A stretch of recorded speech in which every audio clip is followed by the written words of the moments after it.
Welcome to the Sales Leverage Pip to President's Club podcast.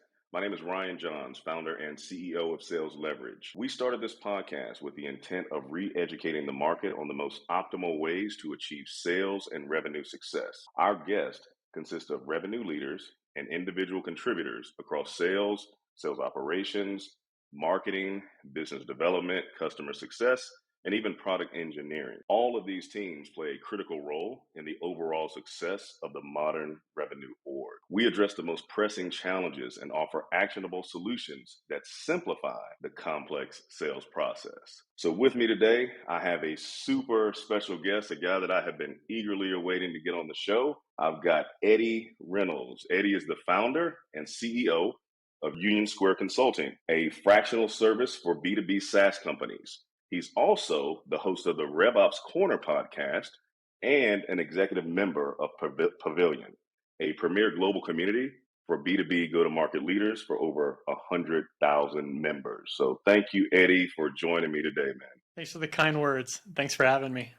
For sure, man. I'm telling you, ever since I started following you on LinkedIn, you're probably one of few that I actually gain insight from, I learn from. I truly enjoy your content. I don't get into a whole lot, man, but you were one of the ones that stood out to me a long, long time ago, and I know your schedule's busy, so thank you for making some time to jump on and enlighten us all, man. I'm really excited about it. Well, again, thank you for the kind words. I learned from that content too. It's a lot of work to put it together, and a lot of it comes from learning from my team and learning from other folks like yourself out in the market and just trying to put it all together. So, I'm glad it was valuable, and I'm excited to jump into this session with you. Yeah, man. So one fun fact, this is hilarious. So you and I connected last year, I believe, but we were connected years ago. You worked for Wells Fargo. Was it Wells Fargo back then, or was it Wachovia? When did you come on board in the financial sector? Because we both worked there at the exact same time. I joined before the Wachovia merger, before the financial crisis, before all that stuff. Yeah. Interesting time, huh? Is that why you jumped out like me? Like, okay, I'm telling you, the time frame is identical. 2008, we just bailed. Like, yeah, no more of this. Well, this is like a side conversation. It's not super relevant to RevOps, but actually I had this dream that I wanted to be an investment banker, and I went and worked at an investment bank, and my first day was September 15th, 2008. The worst possible day to transition into that industry, but that's why I left. Oh my God. Yeah. Okay. No, man, I just like to know the backstory of our guests, kind of learn the history, how we got to where we are today. That stuff is super, super interesting to me. And I just thought it was ironic, like, man, we were there at the exact same time. So that's pretty cool. But no, man, I think there seems to be some confusion around like revenue operations, what it is. You being the expert in this space, I wanted you to kind of break that down, like give us how would you define the role of revenue operations? Because again, like I said, it means different things to different people. Some folks say RevOps, some people say sales operations, but I know there's clear distinction between those. So kind of break that down and give us some clarity around that. Well, sales ops is a part of RevOps, right? And it's a critical part of RevOps. The difference between RevOps and sales ops is simply that revenue operations is looking across the entire revenue engine. The first three legs of that stool that most people would include would be, of course, sales, marketing, and customer success. And then sometimes people lump in finance. I mean, a lot of folks in RevOps report to CFOs and have deep integration with finance. And then, of course, there's obviously the tie-in with product. And then we could keep going from there, but then as you cross that line, you start to get into more biz ops. But that is the idea. When you think about RevOps, what you're ultimately what I like to think about is, what are we trying to solve for? We are trying to build a scalable, repeatable revenue engine. And typically, in its ideal state, RevOps reports directly to a CRO. And so the CRO is tasked with figuring out, how do I grow this company? How do I get sales, marketing, and customer success to work together? And I oftentimes like to think of like the Moneyball analogy. In this case, the CRO is more like Brad Pitt in the movie Moneyball. And RevOps is more like Jonah Hill, doing all of the hard work of crunching the data and building the systems to enable the CRO to realize their vision with the limited time and resources that they have. Gotcha. I'm assuming, so I know you're in the SaaS space. Is there a type of client that you typically work with, like you find yourself working with more often than not, as far as from a size, a series of funding? Like, where do you typically do most of your work with Union Square? So we focus on B2B SaaS companies between 10 and $100 million usually, most often VC or PE funded. Now, the reason for that is because A, we're focused on doing revenue operations, and B, we're fractional consultants. We have companies that are over $1 billion in revenue, but in theory, as you get to a certain size, you should have full-time staff and a full-time team that does what we do. And since we're fractional resources, a lot of the companies north of $100 million just aren't as interested in working with us. They're not our ICP. South of $10 million, we feel strongly that companies really need revenue operations, but with a conclusion that we've come to, and we do have some customers that are south of 10 million, they haven't felt the pain yet.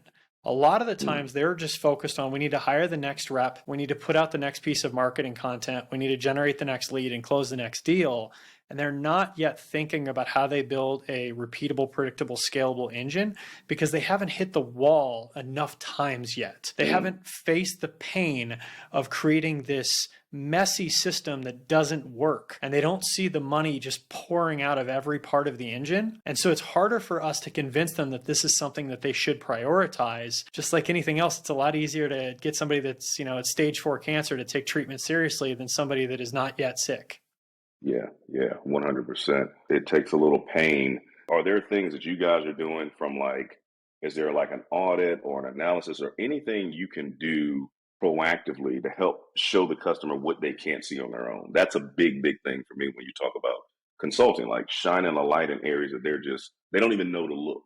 Like, how do you do that? Yeah, and also I'll point out that I hesitate to use the word consulting to describe us because we're very much hands on keyboards. Not only are we going into Salesforce and HubSpot and Marketo and actually building out these systems, but we're also doing the strategic work of actually building things and not just advising people. So for example, let's talk about sales. What are some things that we can do in RevOps to help the sales team close more deals immediately? Let's talk high level strategy for a moment.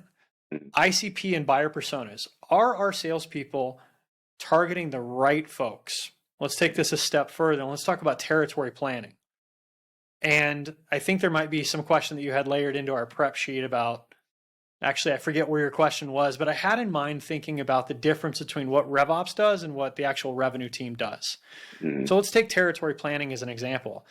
As a sales rep, and I've spent my entire career selling, I still spend most of my time actually selling. I can't tell you how many jobs I've walked into where I had to figure out my territory from scratch. I may or may not have done a good job of that, and I may or may not have spent an incredible amount of time on that wasn't spent actually selling.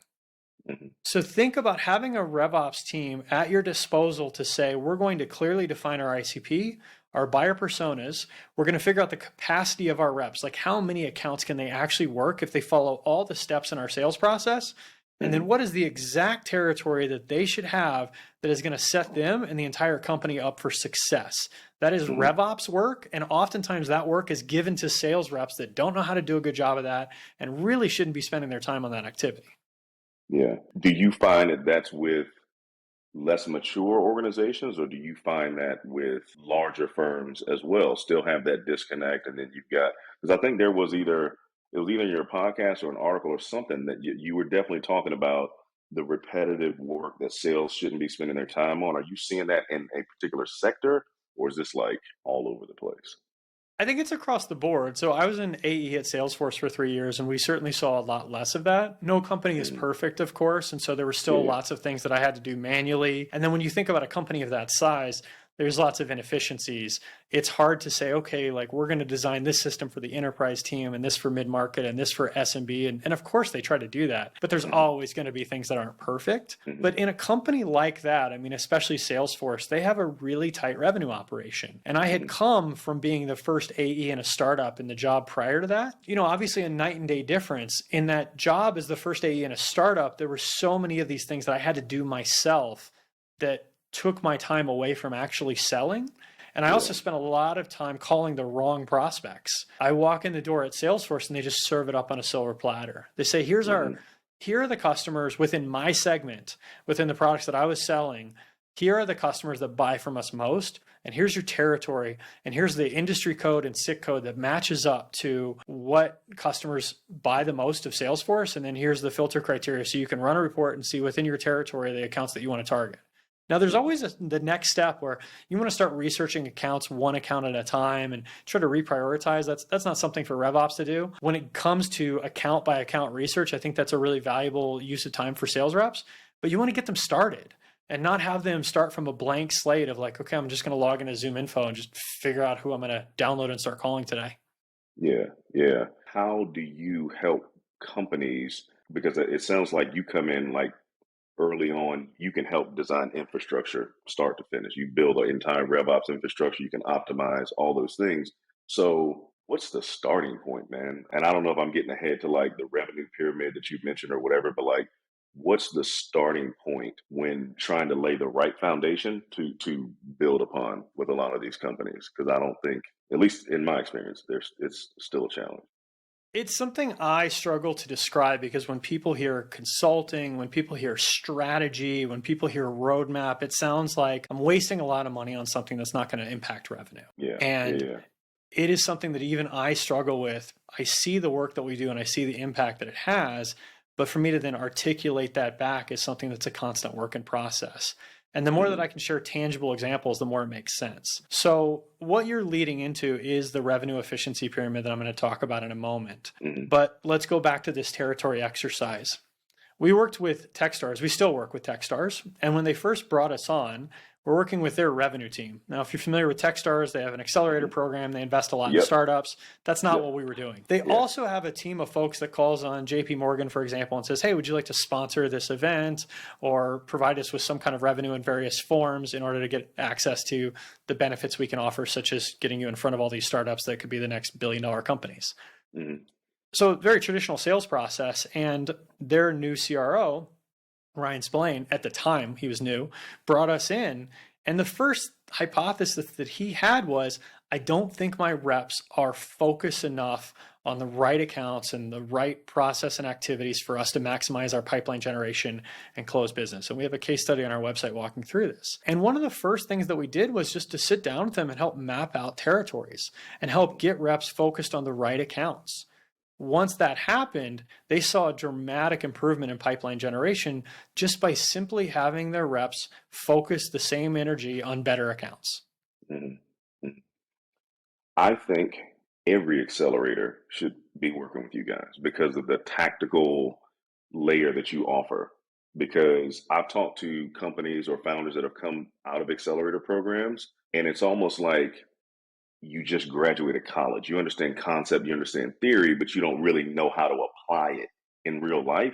And you still need a coach, right? You still need a mentor. You still need somebody to walk with you through the practical application and the day to day for a while until you can fly on your own. I think that's a huge gap when companies come out of these accelerator programs. Yeah, I appreciate the compliment, but I actually think those companies, we didn't work with their accelerator program or any companies in their accelerator. We worked with their revenue team. Mm-hmm. And I think that those companies have a few things they need to do before we're really able to add value. So we talk to a lot of companies that are trying to transition from founder-led sales to hiring their first sales team. Yep. And that's a couple steps before us. And so we're constantly referring them to folks in the market that we know that specialize in that. Yeah. I think the work we did with Techstars was interesting is they already had a sales team in place. They already had a motion. They already had lots of revenue that they had generated. They just realized that if they focused their efforts, they could generate more revenue by fine-tuning the revenue engine they already had. And so when I go back to answering your original question, where do we start? We have a framework we call the revenue efficiency pyramid. At the base of that pyramid, we're going to assume that you know your ICP, your buyer personas, you have your channels established, and you have a go-to-market strategy in place. If you don't have that, we'll start there. Once you have that in place and you have a sense of who you're going after in the market and what channels you're going to use, then we typically look at what parts of that engine are working and not working. And so we do an assessment. And the first place we're looking at is the sales engine. If your sales engine doesn't take qualified opportunities and qualify them properly and convert those into closed won deals in an efficient way, then that's the first thing we want to fix. Because what's the point of generating leads through marketing if those leads are just lost through the sales process, right? And typically, if you have a broken sales process, you probably also have a broken customer success process. And Maybe if you're at $100 million in revenue, we might want to start there because you're just churning so many customers that fixing new business sales is not the priority, but typically that's not the case. Mm-hmm. So we want to focus in on that sales process and make sure that's right. And then we move to the next order of operations, such as going into marketing and saying, okay, is marketing integrated with sales, both from a tech perspective and from a process perspective? Mm-hmm. Do we have a clear definition of a marketing qualified lead? Are those leads being handed off and routed to sales properly? Are those leads actually converting to qualified pipeline and closing?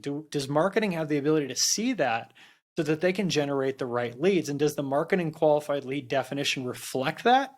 Because so often we have this disconnect between sales and marketing where sales doesn't want to follow up on these leads and marketing is upset about it because we don't have a unified North Star goal. We aren't both looking at the same data and the same revenue. Marketing has their system and their report and sales has their system and their report, and there's constant infighting because we're not rowing in the same direction. Yeah.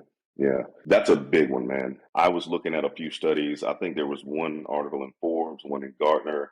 There's a lot of research out there that talks about flawed sales analytics. Is that something you see a lot where, and what I mean by that, I guess, is like, yeah, we've got sales data, but it doesn't tell us anything. It's not revealing anything. There's so many inconsistencies in what the data is saying. And so if that's the case, to your point, there's not going to be a unified language and understanding of like where we need to go. Like, how do we fix this? What's our next step? Like, what's the reason for that, I guess, that disconnect, if you're seeing that? There's two reasons that you have bad data, and every company has bad data. It's a breakdown of process and or it's a breakdown of execution of that process.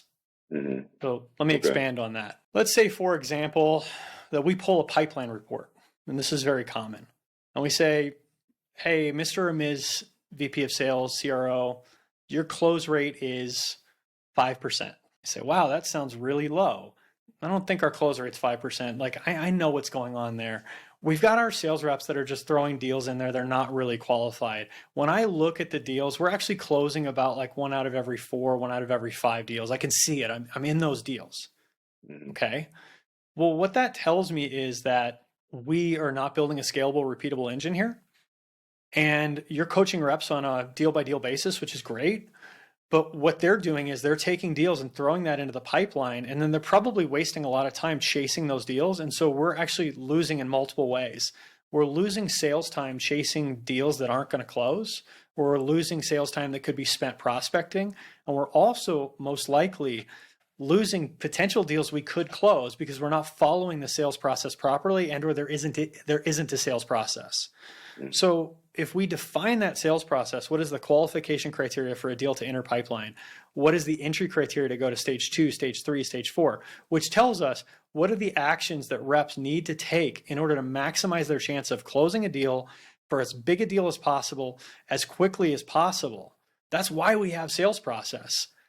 If we're doing those things, then as long as we just update the CRM correctly, we start to have a tight pipeline, which then leads into our ability to forecast accurately, which leads into our ability for reps to walk away from deals more quickly, which leads to more time prospecting, which leads to more pipeline.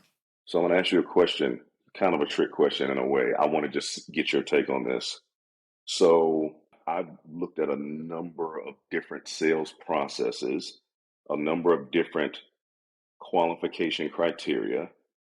I believe there's still a ton of ambiguity in those areas. And if I say the term to you, quantified customer value, does that mean anything to you at all? Like if you hear somebody say, hey, Eddie, I need quantified customer value. Does that mean anything at all? Is that something you use? Is it something you teach or push? Like, what do you think about that, just in general? The short answer is not really. I think we draw a line between being RevOps consultants and being sales or marketing consultants. And it's an interesting line that I've been careful not to cross. I've been in sales my whole career. I'm very passionate about it. But I don't cross the line and tell a customer, I think you should use Medic, and here's why.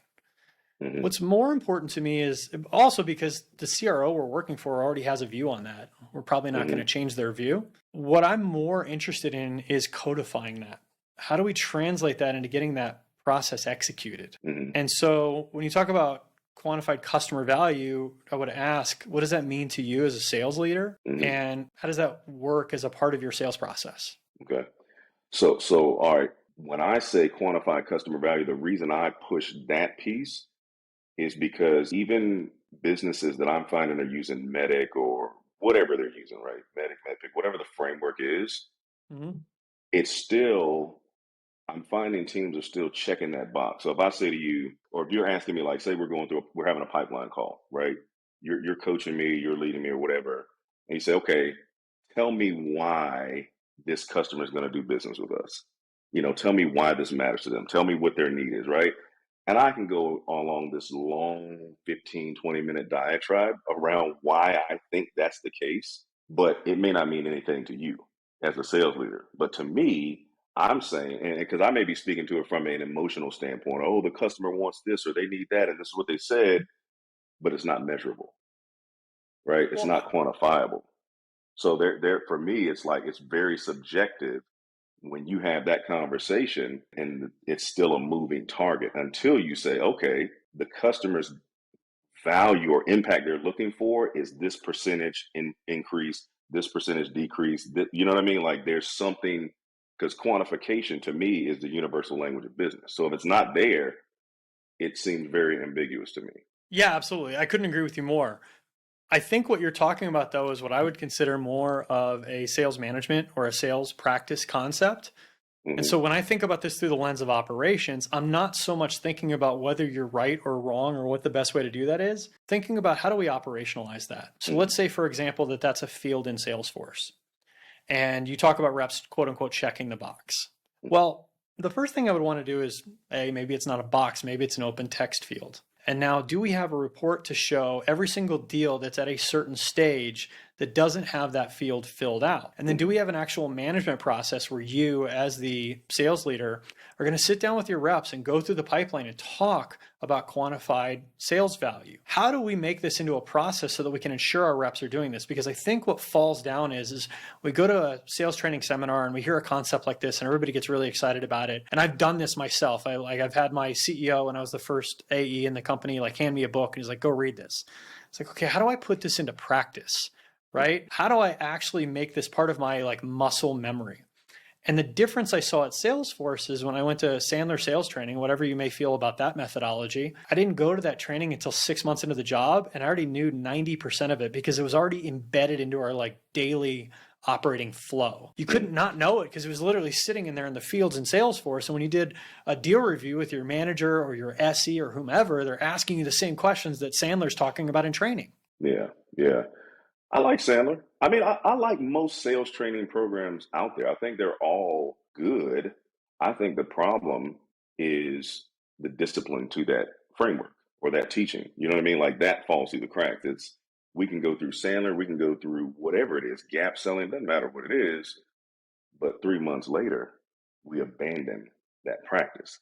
It's like fitness or working out, right? You can have the greatest trainer, the greatest coach in the world for 90 days. But then after that, when you're on your own, then what happens? Do you go I love back to the bad behaviors? I love this quote from Atomic Habits. You don't rise to the level of your goals, you fall to the level of your systems. Mm, I like that for sure. For sure. So, yeah, And since, a by the lack way, we're of, talking about working out, you might consider me pretentious for doing this, but whatever. I'm trying to figure out my system. So I asked my assistant to email me every single day to ask if I worked out yesterday. And then we track it in an Excel spreadsheet. And it shows me my goal this year is I want to get 240 workouts in. So okay, basically 5 days a week with like a couple of weeks of vacation. And I'm tracking towards that. And I also have yeah, like an accountability partner. My yeah, EA emails me every single day. My wife's doing it too. She emails both of us and it's like, hey, did you get your workout in yesterday? yeah, yeah. I love it, man. That's the accountability that I think we need in operations, right? Or operations needs to help drive, right? Is that something you guys assist with as well? As kind of that accountability, that ongoing accountability, or like what does that look like? Because again, I just think people always default back to the path of least resistance. We just inherently cut corners. We don't want to stay true to the process itself. Are there things that you guys put in place to help aid in that process, like staying true to the process? We try to, but it's got to be part of the management cadence. So we're obviously at the Mm, mercy of our customers and their management teams. Of course, we try to help. So we were just on a call with a customer, and the conversation was centered around, are the salespeople doing this or not doing this? I feel like they're not. mm-hmm, And my response was, we need to manage to it. So when I was at Salesforce, we had a single dashboard that my team looked at, and that dashboard mm-hmm, tracked all the important metrics and also qualitative data, like for example, what you're talking about. Are we in a deal cycle at the end of the cycle and we have a clear understanding of what the quantified customer value is? mm-hmm. If that's front and center, especially on like one single dashboard or one thing that we're all just looking at all day, every day, and then Mm-hmm. every time that you go into a one-on-one with your manager, you're talking about it. Every time you have a team meeting, you're talking about it. Every time you have a pipeline review or a forecast, you're talking about it. You can't not do that, because then as a sales rep, if you don't do that, by definition, you're getting pushed out of the business. It's like, I always find it interesting when people say, oh, we don't have good adoption of Salesforce. I'm like, do you have good adoption of your office space?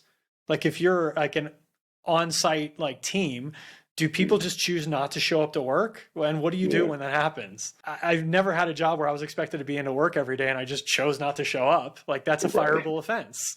Yes, yes, absolutely, absolutely. No, that's good, man. Well, there is a platform that I've seen. I don't know if like a CRM could natively do that as far as measuring and codifying the quantifiable customer value, but there's a platform that exists that does do that. I'll tell you about it kind of offline or give you a glimpse of it.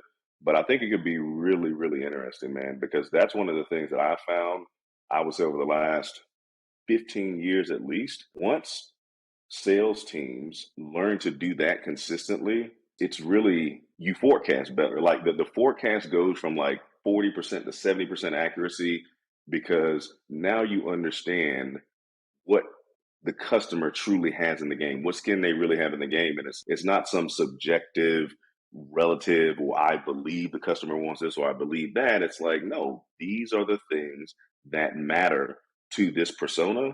These are the things that matter to this business unit. These are the quantifiable impact metrics that if they don't do this, this will be the end result, right?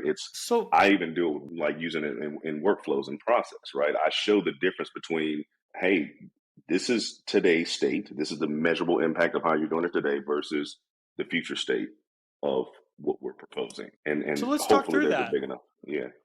Let's talk through that as a use case example, right? And I try to be as technology agnostic as possible. If you've got a great Yeah. platform for that, that's amazing. I happen Yeah. to have worked at Salesforce and we do a lot of work on Salesforce, but like whatever tool works, I think it's Hmm. great. Let's think about this for a moment. Let's sit down and role play here. You're the sales manager, VP of sales, CRO, and I'm your RevOps consultant, and you're talking me Hmm. through your concept for how this works. I Hmm. want to ask, at what point in time in a prospecting cycle or in a deal cycle do you want a rep to have a clear understanding of quantified customer value? How are we going to capture that?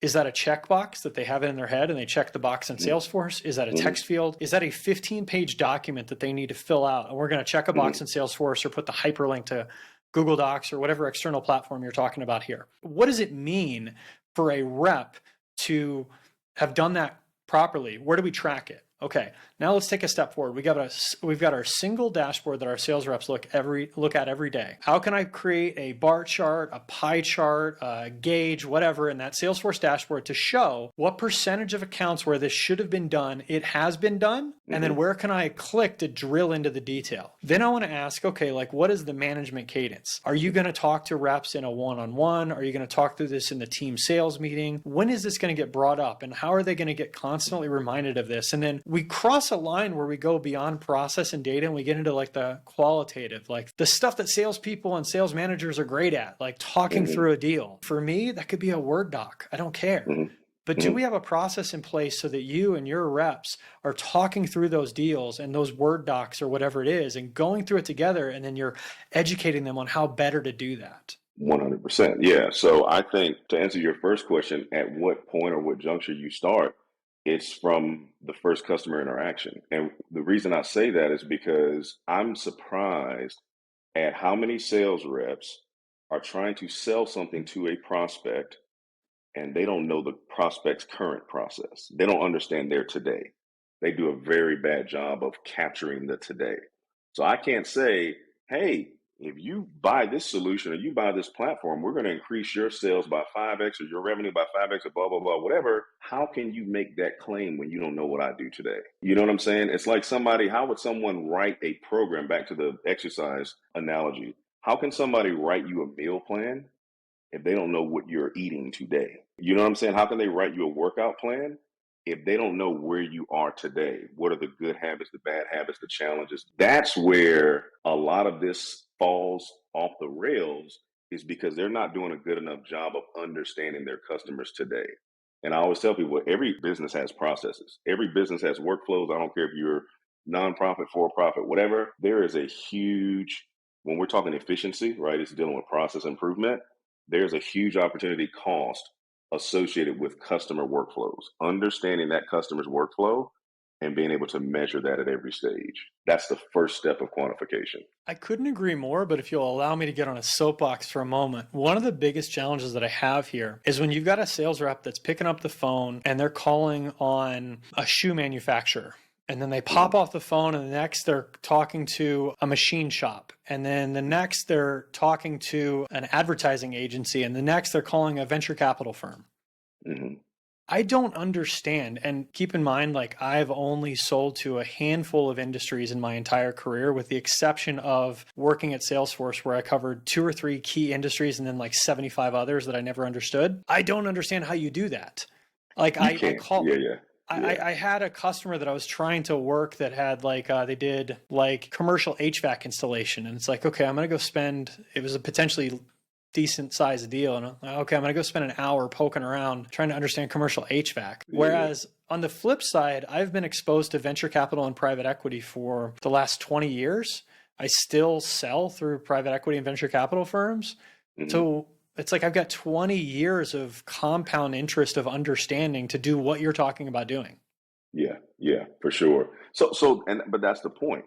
I think some companies may be casting too broad of a net. I think the key would be almost to verticalize and specialize and have a rep focus on a particular area, or maybe 2 or 3, where they can become really good. Because I think sales is not going to get any easier. Even with AI and all the tools and all that stuff, this part is not going to get any easier, right? And I think the more you can leverage that compounded experience in 1 or 2 or maybe 4 or 5 industries, it will serve that rep a lot better, because they're going to be able to offer more value versus trying to be the jack of all trades, master of none. When you're casting that wide of a net, I think that's the issue right there, man. It's like we're trying to get reps to go after too many things. It's not practical, I don't think. You know what I mean? In that scenario you gave, I'm like, yeah, that's probably not realistic. Like, you can't do that with all those industries, 100%. I agree. And it comes back into an operational issue. I just did a podcast a week or 2 ago with John Barrows talking about his outbound process, and he was talking Oh, about the same JB. thing. Yeah. Yeah. I mean, I'm a huge fan, obviously. He did the sales training for Yeah. Salesforce. And Yeah. then this overlapped with a series we're publishing part 3 of our operationalizing outbound series in our newsletter this Saturday.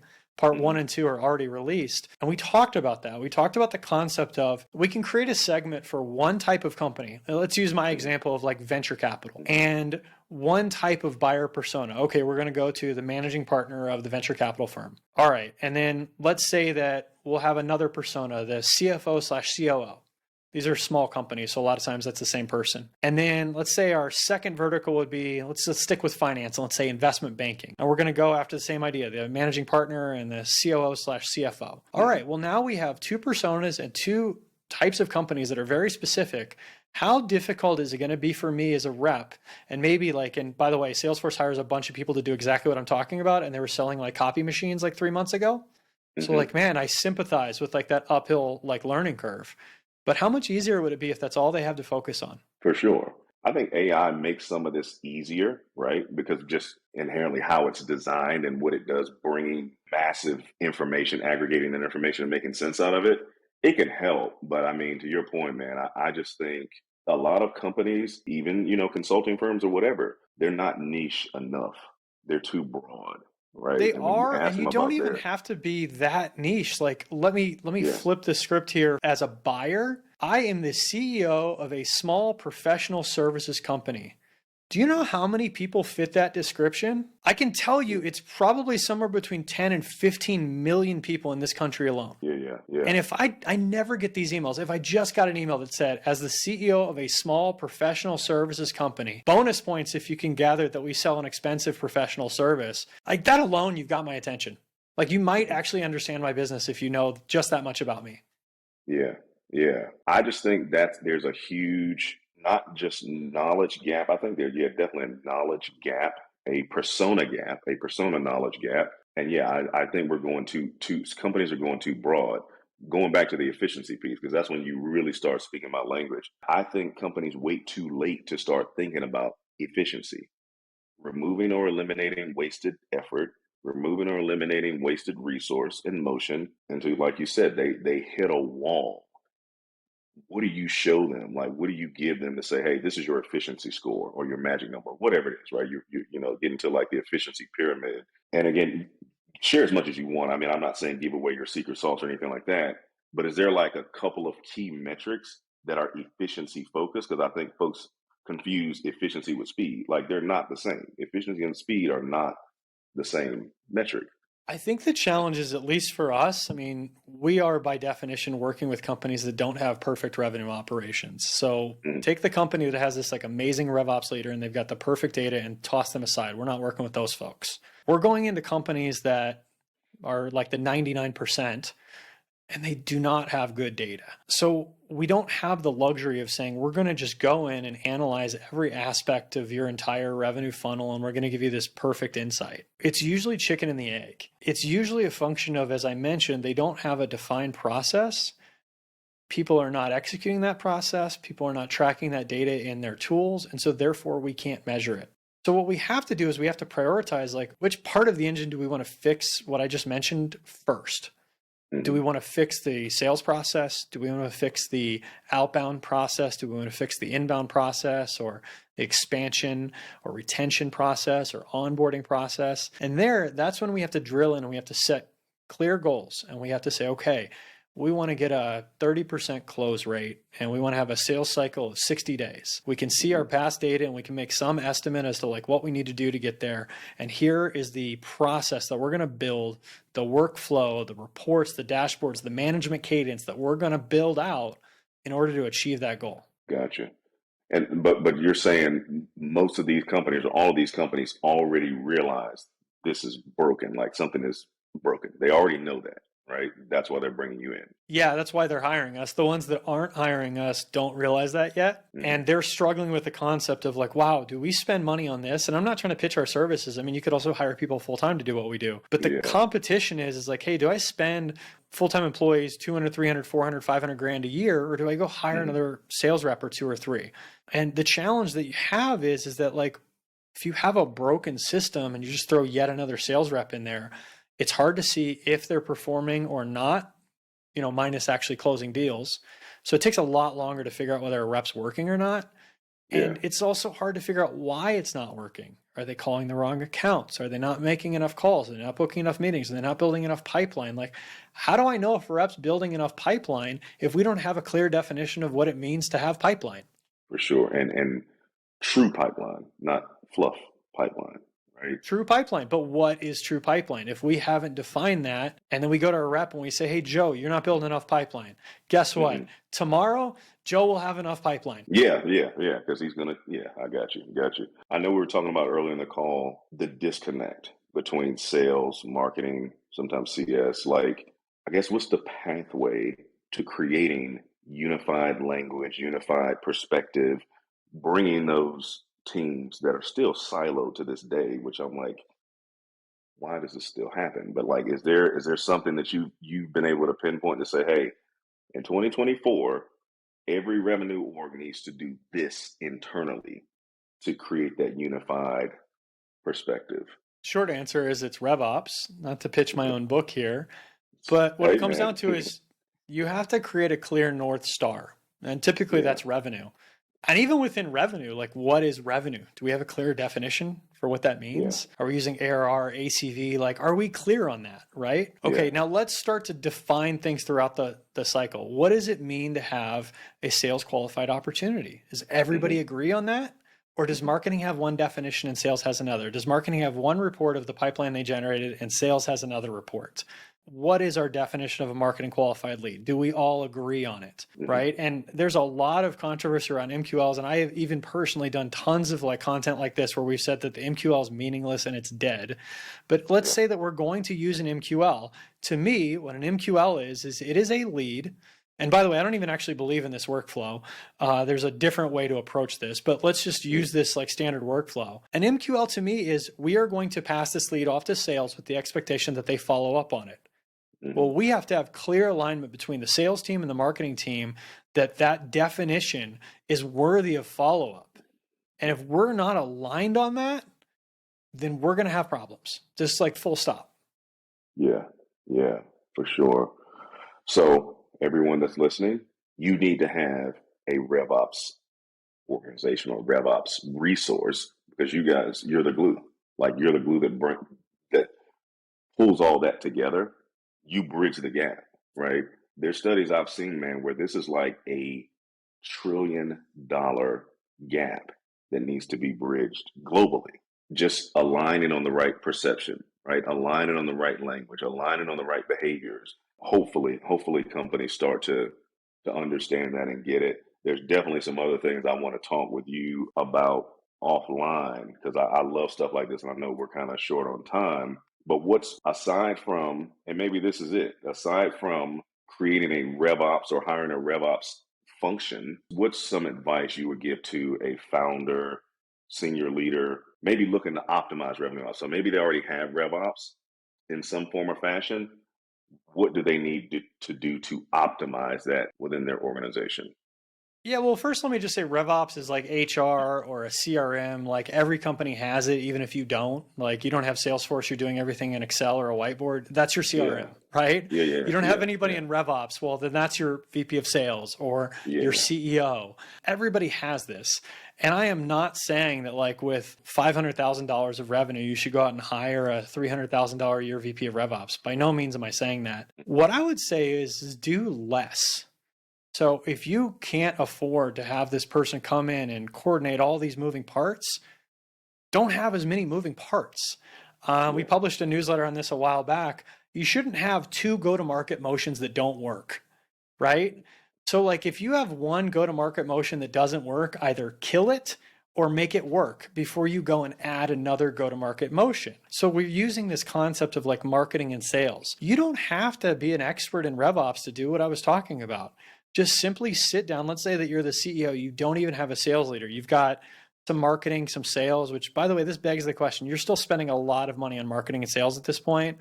Why Hmm. is there not a leader in place? Like there's a lot I could unpack here, but it doesn't take a monumental effort or cost to just sit down and say like, let's get one North Star and let's map out our process for what we're doing here. And let's get Hmm. everybody aligned on that process.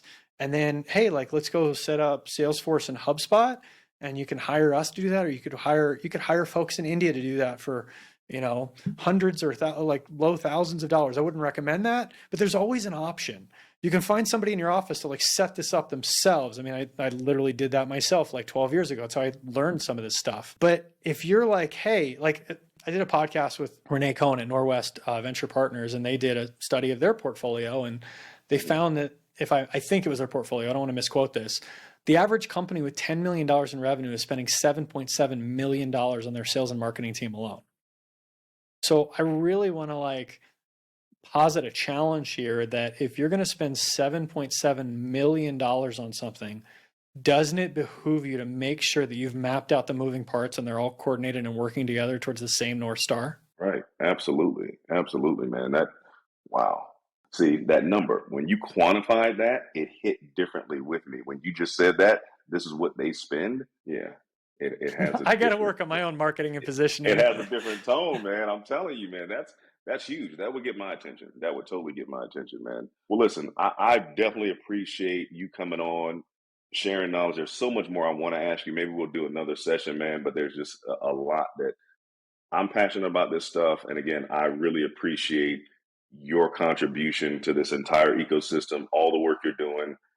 Your content inspires and motivates me. I can't even keep up with all the stuff you put out. I'm like, God damn, how does he do this shit? But it's awesome, man. Awesome work. I really appreciate you for real.